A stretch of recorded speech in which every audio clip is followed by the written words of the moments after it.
مشينا عندهم قالوا لي غادي تجلسي عندنا، يعني ما كان لا عرس لا والو، يعني هذيك هو العرس. صافي مشيت جلست عندهم، جلس معايا 7 ايام. صافي خرج مشى، قالت لي يمو بانه هاجر مشى للخارج. المهم فديك 7 ايام خرجتني مو، قالت لي سيري طلقي راسك ولا ديري ما بغيتي. انا دابا تسنيت 7 شهور، دابا 9 شهور دابا باش خرجت عندهم. انا دابا جالسه في دارنا، ما توصلت حتى بشي حاجه. هو ما كيجي، مو ما كتجي. دابا درت بهم دعوه ودابا باغا نطلق. دابا هو ما جا عندي، ما دار معايا حتى شي حل. في الاول قال لي انا ما كنتش باغي نتزوج، ولكن ملي شفتك تزوجت، لان مو كانت باغا تحبسو في الدار. فاش انا مشيت تقول لي ما تخليه يخرج ما والو، غير حضيه. انا ديك 7 ايام صافي خرج ما بقاش رجع. قالت لي مو بانه مشى لبرا وجرات عليا، قالت لي سيري لداركم طلقي راسك ولا ديري ما بغيتي. الزواج مبدأه حسن النية والرغبة في تكوين أسرة مستقرة. هذا هو ما افترضته هذه الفتاة في زوج لم يسبق له أن شاهدها أو تعرف إليها، لتجد نفسها بعد أن عقد قرانها في مواجهة مصير مجهول. انا غير جاو قلت لك خطبوني، قلت اللهم بقات الوالده ديالي سيري تزوجي سيري ستري راسك ولدي ولادك هذه، قلت اللهم سنه الحياه هذه اللهم نمشي. ما كاين ما يدار. كان عايش في الطاليان وجا معاش بشي 5 ايام لقى مخاطبه لي، يعني شايفاني انا اجابته. انا ما قبلتش حتى جا هو جالس بحال هكا عادي جالس كيهضر مره يضحك صافي عادي صداق. كان بغى يعطيني 100 ولكن ما توصلت حتى بحاجه. قالوا لينا زعما من بعد عن نعطيوك ديك 100 ولكن ما عطاوني حتى حاجه. بقى في العقد محطوطه بان الصداقه 100 ما مشدوده منه والو. خرجت طويله لان حنا ما دابا باش خاصني ندعيهم ونقول راه خليت حوايج وسميتو ما عندناش شهود. ها المشكل، ما كاينينش الشهود اللي غادي يشهدوا يقول لك لا راك ديتي ولا. هذا التعامل مع المرأة كنوع من السلعة يتزوج بها الشخص، ينفق أموال طائلة على الزواج وعلى مصاريف ما يحيط بالزواج، ولكن بعد الشهر يطلق غير آسف، لأنه يعتبر بأنه الخسارة بالأساس كانت خسارة مادية، كما تيقولوا الختية ديال الشكارة ماشي ختية، دون أن يكون هذا الإحساس بالمسؤولية إزاء بنت في ريعان الشباب. أحيانا يتم إخراجها من التعليم، فلا تنجح في تكوين بيت ولا تواصل التعليم، وتصبح عندها هذا الاتكاد ديال المطلقة اللي تنعرفوا بأنه احنا كلنا مغاربه وقيمنا ديال المغرب انه البنت الا طلقات بعد شهر او بعد اسبوع تنعرفوا الاشياء اللي تتحوم حولها والشائعات اللي تتحوم حولها وكذا. فهو نوع من القتل الرمزي لبنت في ريعان الشباب. ما بين بني ملال وقصبة تادلة وبأحد الدواوير قصة أخرى لا تخلو من مأساة ومعاناة لا زالت هذه العائلة تعيش فصولها. رب العائلة لم يستوعب بعد ما جرى لفلذة كبده. فاتحة كغيرها من الشابات كانت تأمل في حياة زوجية مستقرة، لكن سرعة الأحداث قلبت موازين العائلة رأسا على عقب. كنت أنا في جديدة، كنت مريض، وجاو دوك الناس اللي عند المرأة خطبوا عندها وعطاتهم، ياك عطاتهم قالوا لها غادي حنا بوها ما كانش، حنا مكلفين بكل شيء. عطاتهم الوراق ديال القيد بان باك الناس راهم كاع حاضرين، ياك فهمتي. نعم مشيت داو الوراق، روحوا البنت عندهم عام وشهر 13 شهر دوزت عندهم 13 شهر. نهار كمل 13 شهر جابوها لحوا لنا بالوراق ديالها بكل شيء، لحوا لنا هنا ونشوف حالتهم. علاش لحوا؟ ما نعرف، الله يعلم الله يعلم. شنو قالوا لكم؟ قالوا لك حنا بنتنا بنتكم هيا واحد 3 ايام ولا 4 ايام غادي نجيو لها، دابا لحوها نشوف حالتهم، ما بقاوش يرجعوا لها صافي الله يعاون. عائشة الرحموني والدة الشابة فاتحة كغيرها من الأمهات كانت تأمل في تزويج ابنتها حسب الأعراف والتقاليد المتداولة، وكذلك حسب القوانين المعمول بها. جزء من مكونات هذا الزواج تم، ولكن الجزء الأهم وهو توثيق الزواج شابته الضبابية. ما كانش هو حاضر، وملي جاو دوك الناس خطبوك تخطبوك الناس، عطاتهم البنت، جابوا التعاويض، تعاودنا فضينا، قالك طلع وريقاتك، طلعت الوريقات، قال لك عندها لاكارت، قلت ليه ما عندهاش، قال لي طلع عليها كلشي، طلعت لاكارت الوريقات كلشي قديته، جا وقال لك نمشيو نتكاتبوا. قلت ليه واخا، انا عندي الوالده عادمه، بلغت لهم كلشي ليديهم، تصاور لاكارت وريقات كلشي، مشات دا حتى لجنب المحكمه، خرج شي واحد ما العالم والله انا ما عرفتوش، هي اللي مشات معاهم، قالها وثقت. تاني حتى جاب المحكمه، جاب لي جمعه واحد السيد قال لي ها انت سنيت، قالك صافي راه حنا كتبنا واحد 15 يوم راه غادي يخرج العقد. صافي رحت الثاني معاه. لا سمحي لي، واش دخلتوا للمحكمه ولا غير حدا المحكمه؟ لا ما دخلناش للمحكمه نهائيا، غير حداها من الجنب.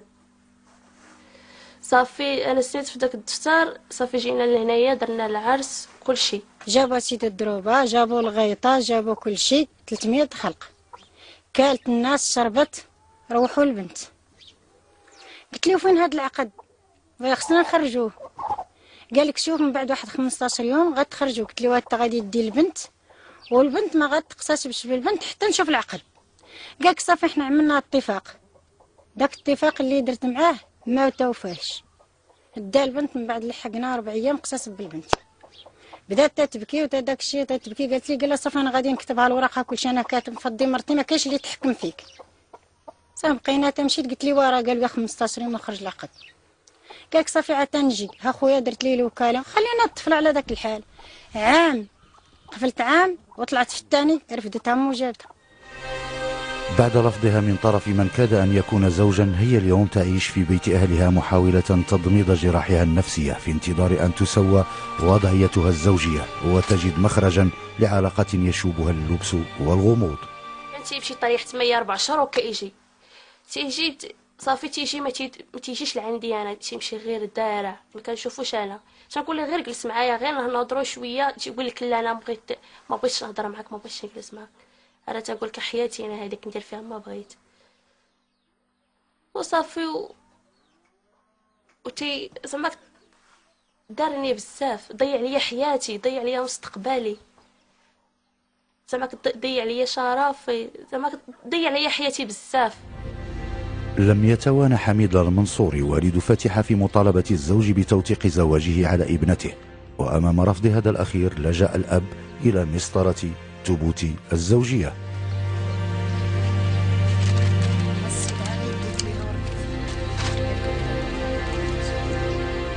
دابا حنا درنا ثبوت الزوجيه، راه كاينه عندنا ثبوت الزوجيه، عندنا راه مصوبه كاينه عندنا. هذا هو ثبوت الزوجيه درتوه؟ درناها هي بحال درناها ب 12 شهاده عدليه. هو مزوج وحده اخرى وما دير لي الموافقه، ما تعطيش الموافقه، راه كاينه في الطليان وما تعطيش. هذيك درنا حنا ب 12 شهاده، فاش مشينا كتبنا عند العدول كتجيب لنا 12 شهاده عدليه، ياك فهمتي؟ مشينا عند القاضي قال دير لنا 12 شهاده عدليه، صوبناها دفعناها للقاضي. صافي سننا فيها القاضي جبناها كاين عندنا في دارنا. صافي هذا هو، ما بغاش يطلق هو غادي نطلقوها حنا بالمخزن، غيطلقها. لمعرفة المزيد من المعطيات حول الموضوع زرنا رئيس جمعية عدول بني ملال باعتباره أحد الأطراف الضرورية في عملية الزواج والطلاق. الأستاذ التاج بن اسماعيل يؤكد أن مدونة الأسرة الجديدة كان لها دور في تقليص نسبة هذه الزيجات. بالنسبة لهذه الظاهرة كانت شائعة أكثر عندما كان الزواج يعني كان مقبولا بالوكالة، كان الزواج مقبولا بوكالة، وكان كذلك منذ سنة 1993 كان الزواج يقبل، كان الزواج يعني الغيابي، الطلاق السمح، كان الطلاق يمكن أن يصدر غيابيا. أما الآن الحمد لله أنه بالنسبة للطلاق لا بد من حضور جلسة الصلح، بعدها يمكن للزوج أن يوكل من ينوب عنه في الطلاق. ننصح العائلات كثيرا عندما يقصدهم أن يخاطب، نقول لهم دائما احذروا لا تغرنكم المظاهر، ويقول انطلاقا من قول رسول الله صلى الله عليه وسلم من جاءكم ترضون خلقه فزوجوه ألا تكون فتنة.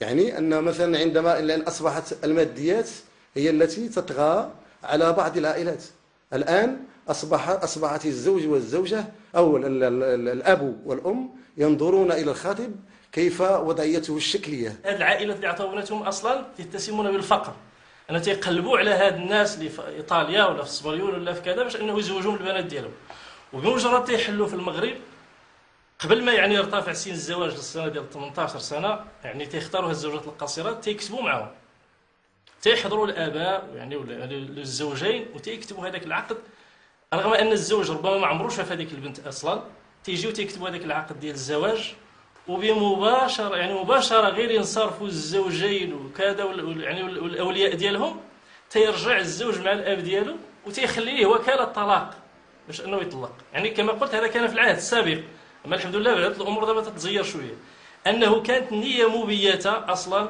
بان هذا الانسان هذا يعني راه ليست له نيه الدوام حتى في هذا الزواج، يعني ان تصبح هذه الزوجه ليست زوجة الابن ولكن زوجة الابوين، او ممكن نسميها وليست حتى زوجه، انها خادمه، انها تخدم تكون اسمها خاصه في المناطق ديال الفلاحات يعني تيحرطوا عليها بالليل وبالنهار، وهي يعني خادمه ماشي زوجه. محمد كعلال الفاعل الجمعوي ابن مدينة الفقيه بن صالح يرى أن تقاليد البنية العائلية بالمنطقة هي السبب الرئيسي في مشكل الطلاق، بالإضافة إلى أسباب أخرى تظل جديرة بالبحث عن دواعيها. البنت بمجرد ما كتعيش في واحد الوسط مع واحد مجموعة الناس، فهنا كتبدا مجموعة المشاكل مثلا مع عجوزتها أو مع طفلتها أو مع شيخها، اللي هاد الناس اللي كينفروا من ديك السيده، كينفروا منها وما كيقبلوهاش انها تعيش معاهم مثلا، او ما حقاتش لهم واحد الرغبه اللي هما كيطمحوا ليها كخادمه ماشي كزوجه لابنهم، فبالتالي هنا كيبداو يعطيو اوامر للابن ديالهم انه يطلق ديك البنت. فالابن في هذه الحاله فهو ما كيلقى راسو مجبر، ماشي مخير، هو مجبر على الطلاق، فبالتالي فهو اما كيوكل احد افراد العائله ديالو او لا هو كينزل هنايا. يعني ما كدومش المده ديال احنا كنعرفوا المسطره قانونيه بالنسبه للتطليق، يعني ما كدومش واحد 3 الجلسات فهو كيطلق صافي، وديك البنت كتمشي كتضيع وكتعيش في الوسط ديال العائله ديالها مطلقه في سن مبكر. هذا بالنسبه للاشكال الاول. الاشكال الثاني ان ديك العقليه مازال كي بغيت نوصفها بان دوك الناس ممكن نعطيها الوصف ديال زواج المتعه في الحقيقه، لان كاين واحد السيد اللي كيجي مثلا هنايا الاقليم او المنطقه عندنا ككل، كيقول عنده موا، كيمشي كيجيب واحد الانسانه واحد السيده اللي مازال صغيره في لاج ديالها، فهو كيتزوج بهذاك زواج متعه، هو كيدير الامور الشرعيه ديالو القانونيه، هو كيحرر العقد الزواج، كيكون اشهار الزواج، يعني جميع اركان العقد الزواج متوفره، ولكن المشكل في النيه. فبديك النيه المبيته عنده فهو كيتزوج بديك الانسانه لواحد المده ديال شهر، وفي الحقيقه مالوريزمون انه كيلوح على عائلته وكيخليها في حافظ الضياع وصافي. السيد الحسين بعمري مهاجر بالديار الإيطالية ومستثمر بمنطقة لاديوس في نواحي بني ملال، كما أنه عضو بجمعية محلية للتنمية والتضامن، يؤكد أن الإشكالية هي نتاج لعاملين أساسيين: التعليم والوضع المادي للمهاجر. المنطقة عندنا هنا الناس ديال البادية فلاحة، الناس ما كاينش القرايه، الثقافة ما كايناش، عندنا واحد النيفو محدود، كاين مولا كاين اللي قاري على الخامس، كاين الثالث، كاين اللي ما قاريش كاع. الور جات هذه الفرصة، نهار تفتحوا دوك الوراق جات هذه الفرصة، بنادم مشى لاوروبا دار شي شوية، كاين داك الربح السريع، فلوس كتجيب الزربة كيجي، يعني كيبغي يدير كلشي دقة واحدة، تفكر كيبغي يدير داك الشيء اللي كان ناقصو في واحد الوقت ما كانش دارو، خصو يديرو بالزربه، يديرو في ذاك الوقت كامل، خصو يتزوج، خصو يدير فلوس، خصو يبني الدار، خصو يدير الطوموبيل، يعني خصو يدير كلشي وحده. وهذا ما كيخليش الانسان يبقى واخد حتى الوعي ديالو بالزربه، كاين الوعي ما كيبقاش عنده ملي كيبغي يدير كلشي بدقه، لان الفلوس كتدخل مزروبه، لو كتدخل تدريجيا وكتمشي بشويه يقدر الانسان ايطاب بار ايطاب شويه بشويه يقدر ينظم حياته ويتحكم حتى في عقله، يتحكم فيه باش يمشي شويه بشويه. هذا الشيء هو اللي تيبان لي. اما الفلوس ملي كتجيب بواحد الشكل ما كله كيفاش، الله يعاون كل واحد، كله كيفاش تجي الانسان ما كيبقاش محكم في عقله. حسب الحسين بعمري إشكالية الطلاق بالمنطقة معقدة ومتداخلة، تتحكم فيها عدة عوامل، على رأسها أهداف الزوج والزوجة العلانية منها والخفية. باش نقولوا المرأة اللي هي مظلومة، كاين حتى حالات اخرى اللي ممكن الراجل كيتعرض ليها. كاين المرأة اللي كتبغي مثلا عندها هذاك الطمع ديال تتصاب الوراق، تمشي للطاليان تنفصل على الراجل، طلاق كثير عنده اسباب كثيره. السبب الاول قلت لك هو المشكل ديال الوعي. الوعي والثقافه ما كايناش، هذه نهضروا عليها. بنادم كيجي كيمشي لاوروبا كيجي كيجيب فلوس